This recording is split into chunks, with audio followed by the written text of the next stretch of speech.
Hey guys, Sausage here. Do you like frogs? Do you like hats? Do you like frogs wearing hats? Released on October 4th, 2024, Lore of the Frog is a short walking simulator about finding your way off an island inhabited entirely by frogs. As it sits right now, this game is only available on Steam. Before we start this review, I want to preface this by saying I received this product for free. To be clear, the developer sent me a free Steam key. I did not purchase this game. With that out of the way, let's start the review. The story starts off with you, an expert frog archaeologist, landing on the shores of Frog Island. From there, your only goal is to reach the lighthouse. And that's it. That's the entire story. At most, all you really get from this is that the frogs worshipped other ancient deity frogs, so they became architects to build shrines and monuments for their froggy kind. While that is comical, of course, this leaves a lot to be desired. As an expert frog archaeologist, the best the main character can come up with is that the frogs have a little frog religion. Even the ending doesn't reveal much in that once you find the lighthouse, all that happens is that you are told you have found the lighthouse and now you're off to another island. Almost sounds like this is level 1, right? Like there's a whole nother part to this game? Wrong. This is it. This is the end of the game. While I wasn't mad at it, I did have a tinge of disappointment. I'm not mad that this is where the game left off. I'm disappointed because I feel like the ending could have been a bit better. Maybe allow me to enter the lighthouse. Maybe show me that a ship is coming to rescue me. Telling me there is more islands to explore and then cutting the game there, it didn't necessarily feel misleading, but instead it came off as confusing. Why tell me there are more islands and then just tell me thanks for playing? It just feels off. As for the gameplay, it leaves just a little bit to be desired. As a whole, this game is a linear progression walking simulator, plain and simple. That said, there is only one puzzle mechanic and the rest is just exploring and collecting items. When you start the game, it leads you on a path until you discover a cabin. This cabin will act as a sort of home for you to sleep in as you play, which is quite an odd mechanic. I only had to sleep once or twice and it doesn't progress the story or affect the gameplay in any way, so why is it included to begin with? After reaching the cabin, you then continue exploring, unlocking one area at a time. You will have a great time exploring though, as there is a map and a green circle indicating where you are, but nothing indicating which direction you are walking. No compass mechanic. The only way to determine which direction you are walking is to look at the map, remember your position, walk in a certain direction, then reopen the map and try to determine which direction you are walking to begin with. As for the puzzles, there is only one real puzzle that needs completing. The rest of the game is just exploring and discovering collectibles, which contributes a minimal amount to world building. As you explore, you'll come across frog statues, places of interests, and frog coins.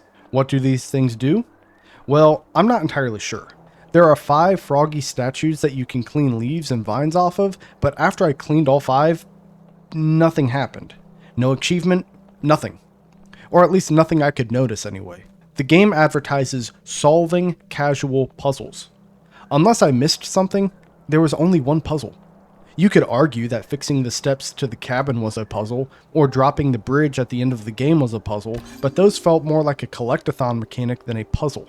While I don't mind whether the game has puzzles or not, including a single puzzle and then advertising it as plural is just a little bit misleading. Continuing with the gameplay, I wish there were NPCs you could interact with besides just the frogs. Not to mention, the frogs can only be interacted with by placing hats on them. While this is amusing of course, I just wish there was more interaction with the frogs, like they could talk to you or something. You play as an expert frog archaeologist, and the frogs have some sort of religion and have the ability of architecture. Is it that far of a stretch to allow them to communicate with us? There is a text box that appears at the top of the screen while you play. I would assume making the frogs NPCs with whom you could talk to would not be that much more difficult to implement. The island just feels empty with the lack of NPCs. I do not know if this is a team of developers or just a single person, but it is their first game. I want to be gentle about what I say without cutting them too much slack. I will give credit where credit is due, however. Putting hats on frogs, it's pretty cool. The atmosphere is decent, but again, it just feels a little empty. Do you know the common phrase of something along the lines of talking a lot but not saying much? This game feels like I am playing that phrase. Each area you discover on the island just feels the same. What I mean is, there are different color palettes and slightly different models, but the areas as a whole just feel almost lifeless. That said though, the color palettes and the serene and calming music do look and sound great, but it isn't enough to make the atmosphere stand out. As for the price, it is sitting at a steep $13 US. There is nothing I can do or say that can justify this price tag. While I was not attempting to speedrun this game, I did complete it in just under an hour. After seeing the price tag, I went back into this cozy world of Frog Island to 100% complete the game and fill out my entire journal. Quick note, when I did this, it took me back to a really early part of the dungeon. Did I forget to save, or was I wrong in assuming this game has autosave? Regardless, I went back and replayed 2/3 of the game to see if I missed anything. I filled out the entire map, found all 5 frog statues, and cleaned up all 3 areas with trash. I did, however, only collect 9 of the 10 frog coins. I wanted to collect all 10, but as I had already replayed this game for the second time with a careful eye combing over the game for anything I missed, not to mention forgetting that completing the game will take me almost all the way back to the beginning, I unfortunately could not be bothered to 100% complete this game. If I had collected that last coin, would it have changed anything? Maybe, but I doubt it would be drastic enough to change my opinion of the game. I spent another whole hour playing this game in an attempt to find anything I may have missed, with the only failure being to collect that last coin, and I found absolutely no difference in the second experience as I did for my first playthrough. Anyway, like I said, there is nothing I can do or say that can justify this price tag. With all of that said, I give Lore of the Frog a rating of 4.3 sausages out of 10.